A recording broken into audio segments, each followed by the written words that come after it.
Glory to you, O Lord. James and John, the sons of Zebedee, came to Jesus and said to him, Teacher, we want you to do for us whatever we ask of you. He replied, What do you wish me to do for you? They answered him, Grant that in your glory we may sit one at your right and the other at your left. Jesus said to them, You do not know what you are asking. Can you drink the cup that I drink, or be baptized with the baptism with which I baptized?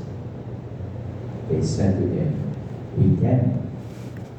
Jesus said to them, The cup that I drink, you will drink, and with the baptism with which I am baptized, you will be baptized.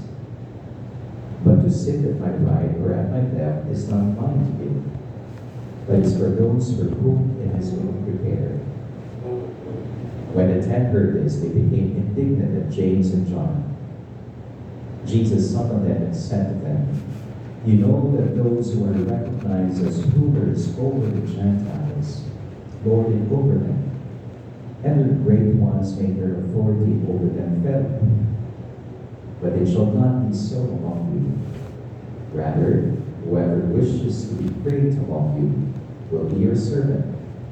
Whoever wishes to be first among you will be the slave of all. For the Son of Man did not come to be served, but to serve and to give his life as a ransom for many. My dear friends, the gospel of the Lord.